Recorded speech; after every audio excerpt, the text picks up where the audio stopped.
হাওড়ার আমতায় আগুনে পুড়ে মৃত্যু একই পরিবারের 4 জনের। মৃতদের মধ্যে আছে নবম শ্রেণীর এক ছাত্রীও। আমতার জয়পুরে ঘুমন্ত অবস্থায় ঘটেছে এই দুর্ঘটনা। গভীর রাতে বাড়িতে আগুন জ্বলতে দেখেন প্রতিবেশীরা। ঘণ্টাখানেকের চেষ্টায় আগুন নিয়ন্ত্রণে এলেও পুরো বাড়িটি পুড়ে ছাই হয়ে যায়। ঘর থেকে 4 জনের দেহ উদ্ধার হয়েছে। আগুন লাগার কারণ এখনো জানা যায়নি। এসআইআর এর খসড়া ভোটার তালিকায় এবার বাংলাদেশির নাম তোলার অভিযোগ উঠেছে। হাবড়ার 1 নম্বর ব্লকে বিতর্কের কেন্দ্রে রয়েছেন 113 নম্বর বুথের বিএলও। তার বিরুদ্ধে অভিযোগ, বাংলাদেশের নাগরিক দিদি জামাইবাবুর নামে এনিউমারেশন ফর্ম পূরণ করে ভারতের খসড়া তালিকায় তিনি তুলেছেন। অভিযুক্ত বিএলওকে শোকজ করে ইআরওর কাছে রিপোর্ট জমা দিয়েছেন এই ইআরও। নাম কি? বিউটি মন্ডল। কোথায় থাকে? বাংলাদেশে থাকে। এখানে ভোট দেয়? দেয়। আর এসআইআর নাম উঠেছে? হ্যাঁ, ওর ভাই তো বিএলওর ভাই। হ্যাঁ, তরুণ। ভয়ঙ্কর অভিযোগ, এসআইআর এর এনুমারেশন পর্ব শেষের পর 16ই ডিসেম্বর পশ্চিমবঙ্গে খসড়া ভোটার তালিকা প্রকাশ করেছে নির্বাচন কমিশন। অভিযোগ, সেখানেই থেকে গেছে একাধিক বাংলাদেশির নাম। ঘটনাস্থল হাবড়ার মছলন্দপুর 2 নম্বর গ্রাম পঞ্চায়েত এলাকা। কাঠগড়ায় 113 নম্বর বুথের বিএলও তরুণ বালা। অভিযোগ, কৌশলে বাংলাদেশি দম্পতি সম্পর্কে তার দিদি জামাইবাবুর নাম খসড়া ভোটার তালিকায় উঠিয়েছেন তিনি। মছলন্দপুর 2 নম্বর গ্রাম পঞ্চায়েতের তৃণমূলের সদস্য উত্তম বালা এবং তার দাদা তরুণ বালা এই 113 নম্বর বুথের বিএলও।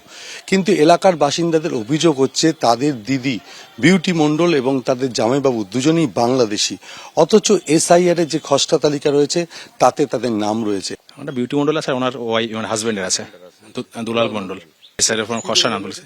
এবার সে ওনার ভাই বিএলও, সে কি করেছে আমরা জানি না। ইনি হলেন বিউটি মন্ডল। সদ্য প্রকাশিত খসড়া ভোটার তালিকায় তার নাম রয়েছে। আবার তারই নাম জলজল করছে বাংলাদেশ নির্বাচন কমিশনের তালিকাতেও, যেখানে গোপালগঞ্জের বাসিন্দা হিসেবে উল্লেখ করা হয়েছে বিউটিকে।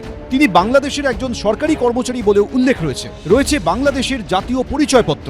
বিউটি মন্ডলের স্বামী দুলাল মন্ডলের নামও রয়েছে ভারতের খসড়া ভোটার তালিকায়। এখানেই মারাত্মক অভিযোগ করছেন স্থানীয় বাসিন্দারা। বিউটি মন্ডল আর দুলাল মন্ডল দুজনের স্বামী স্ত্রীরই বাংলাদেশেই ভোট, কিন্তু এখানকারও ভোট দিচ্ছে তারা, এবং যে ভোটের সময় দিতে আসে না সেই ভোটগুলো ওরা এখানকার লোকেরাই দিয়ে, ওই আই কার্ড দিয়ে এখানকার লোকেরা দিয়েই আমাদের বুথে গিয়ে ভোট দেয়। এসআইআর ফর্ম ফিল আপ করেছে কিন্তু উপস্থিত নেই, তবুও এসআইআর ফর্মটা ফিল আপ হলো কি করে? কিন্তু সেই সইটা কে করলো? হ্যাঁ, আমরা এর তদন্ত চাচ্ছি। বিএলও হচ্ছে দাদা আর মেম্বার হচ্ছে ভাই উত্তম বালা, আর বিএলওর নাম হচ্ছে তরুণ বালা। ঘটনার পর থেকেই বাড়িতে তালা ঝুলছে অভিযুক্ত উত্তম বালা ও তরুণ বালা। কেউ আছে? একটু আসবেন। এ বিষয়ে হাবড়া 1 নম্বর ব্লকের বিডিওর কাছে অভিযোগ জানিয়েছেন স্থানীয় বাসিন্দারা। একই অভিযোগ উঠেছে মছলন্দপুর 2 নম্বর গ্রাম পঞ্চায়েতের গোয়ালবাটি সুকান্তপল্লীর বাসিন্দা অসিত মণ্ডলের বিরুদ্ধে। বাড়িতে গিয়ে তারও খোঁজ মেলেনি। বাংলাদেশের থেকে এরা যে দ্বৈত নাগরিকত্ব করছে, বাংলাদেশেও ভোট দিচ্ছে, বাংলাদেশেও প্রপার্টি রয়েছে, এখানেও প্রপার্টি রয়েছে, এখানেও এসে ভোট দিচ্ছে অবৈধভাবে এসে। যদিও গোটা ঘটনার কথা কিছুই জানেন না তৃণমূলের স্থানীয় বুথ সভাপতি। এই যে অভিযোগটা করছে যে এরা বাংলাদেশে থাকে অথচ এখানে ভোট দেয়, এটা কতটা সত্যি আমি জানি না। জেলা প্রশাসন সূত্রে খবর, অভিযুক্ত বিএলও তরুণ বালাকে শোকজ করে ইআরওকে রিপোর্ট দিয়েছেন এই ইআরও। সমীরণ পাল, এবিপি আনন্দ, উত্তর 24 পরগনা। আজ নেতাজি ইন্ডোর স্টেডিয়ামে বিএলএদের সঙ্গে বৈঠক মমতা বন্দ্যোপাধ্যায়ের। কলকাতা ও পার্শ্ববর্তী 3 জেলার বিএলএদের সঙ্গে বৈঠক করবেন তৃণমূল নেত্রী। সরাসরি চলে যাব আমাদের প্রতিনিধি অর্ণব মুখোপাধ্যায়ের কাছে। অর্ণব, ভোটার তালিকার খসড়া তালিকা প্রকাশ হওয়ার পর এই বৈঠক, তৃণমূল নেত্রী কি বার্তা দিতে পারেন? দেখো, এই মুহূর্তে আমরা দেখতে পাচ্ছি যে সবাই ঢুকছেন। মনোজ রয়েছেন আমাদের সঙ্গে। আজকে কি ধরনের বার্তা আশা করছেন নেতৃত্ব? যেই বার্তা দেবে সেই বার্তাটাকে মাথায় রেখে আমরা আগামী দিনে লড়াইতে নামব। সবাই নাম উঠেছে আপনার এলাকায়, কোনো সমস্যা দেখা দিয়েছে? এটা আপাতত নো ম্যাপিংয়ের আছে, একটা সংখ্যা আছে, সেটা নিয়ে কাজ হবে। হ্যাঁ আছে, সংখ্যাগুলো আছে, সেটা এখন আপনাদের মাঝখানে রাখতে চাই না, বাট ওইটা নিয়ে কাজ চলবে। দেখতে পাচ্ছ যে এখানে মন্ত্রীরা আসতে শুরু করেছেন, এখানে বিএলএরা যারা রয়েছেন তারা আসতে শুরু করেছেন, জনপ্রতিনিধিরা আসতে শুরু করেছেন বিভিন্ন জায়গা থেকে। এবং এখানে যেটা করা হচ্ছে সেটা কিন্তু পুরো কড়া নিরাপত্তার মধ্যে। তোমাকে একটা জিনিস দেখাবো যে এই হচ্ছে নেতাজি ইন্ডোর স্টেডিয়াম, এবং নেতাজি ইন্ডোর স্টেডিয়ামের ভিতরে প্রত্যেকটা বিধানসভা ওয়ার্ডই আলাদা আলাদা মোবাইল কাউন্টার করা হয়েছে, এবং যেটা নিয়ম করা হয়েছে পরিচয়পত্র ছাড়া কেউ ভেতরে ঢুকবেন না। প্রত্যেকটা বিধানসভার আলাদা আলাদা মোবাইল কাউন্টার রয়েছে এবং সেই কাউন্টারে তারা মোবাইল রেখে ঢুকবেন। প্রস্তুতি যে কটা বৈঠক হয়েছে সেই বৈঠকে আগেই বলে দেওয়া হয়েছিল যে আপনারা কিন্তু এখানে কোথাও মোবাইল নিয়ে আসবেন না, তাও যদি কেউ মোবাইল নিয়ে আসে থাকেন তাহলে সেক্ষেত্রে তাদের মোবাইল কিন্তু একটা বিধানসভার যে নির্দিষ্ট জায়গা রয়েছে সেখানে রেখে ঢুকতে হবে। মূলত এর আগে অনেকগুলো প্রস্তুতি সভা হয়েছে, তোমাকে দেখাতে বলবো যে এখানকার ছবি। সেই প্রস্তুতি সভা যেরকম বেহালার হয়েছে, যেরকমভাবে দক্ষিণ কলকাতার হয়েছে, এই প্রত্যেকটা জায়গাতেই রয়েছে আমাদের মানে যে প্রস্তুতি সভা, তাতে কি অনেক ধরনের বার্তা দেওয়া হয়েছে। এখানে যারা বিএলএরা রয়েছেন তাদের সঙ্গে কথা বলার চেষ্টা করব। কি ধরনের বার্তা আজকে পেতে চাইছেন? তৃণমূল নেত্রী নিজে থাকবেন, অনেক কিছু নিয়ে তো সমস্যা থাকছে, যেরকম ধরুন ডেথ ভোটার বা যেরকম হচ্ছে ম্যাপিং হয়নি, কি ধরনের বার্তা আজ পেতে চাই? প্রথমত হচ্ছে যে আমাদের জননেত্রী মমতা বন্দ্যোপাধ্যায় আজ থেকে প্রায় 1 বছর আগে এই যে একটা ষড়যন্ত্র বিজেপির এই শহরের নামে, সেটা কিন্তু বুঝিয়েছিলেন এবং সেই বার্তাটা আমাদের সামনে দিয়েছিলেন 1 বছর আগেই নেতাজি ইন্ডোরে।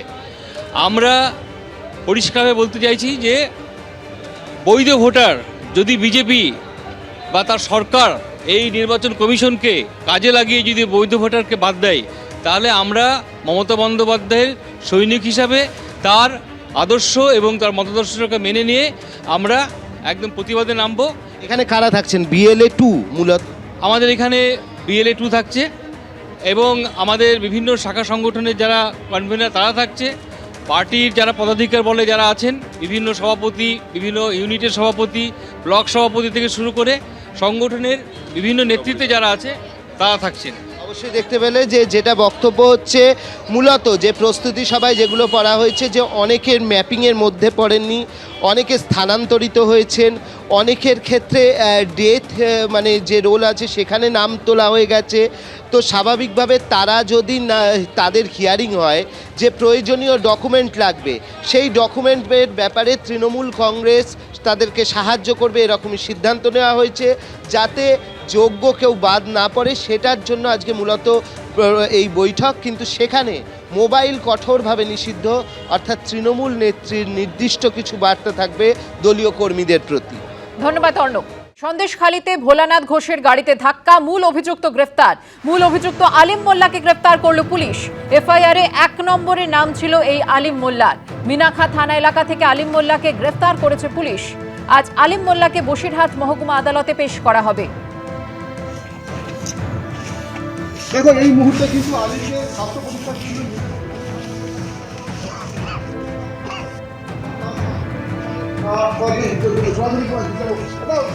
ভোলা ঘোষকে মারতে গেলে কেন? ভোলা ঘোষকে মারতে গেলে কেন? কে মারতে বলেছিল?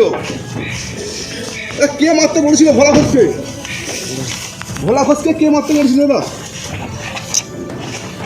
দেখো এই মুহূর্তে কিন্তু আলিমকে স্বাস্থ্য পরীক্ষার জন্য নাজারকাণ্ডে এর আগে 3 জনকে গ্রেফতার করা হয়েছিল, আর এবার মূল অভিযুক্ত আলিম মোল্লাকে গ্রেফতার করল পুলিশ। ধৃতের সংখ্যা বেড়ে দাঁড়ালো 4। এফআইআরে 1 নম্বরে নাম ছিল আলিম মোল্লার। মিনাখা থানা এলাকা থেকে আলিম মোল্লাকে গ্রেফতার করা হয়েছে, আর আজই আলিম মোল্লাকে বসিরহাট মহকুমা আদালতে পেশ করা হবে।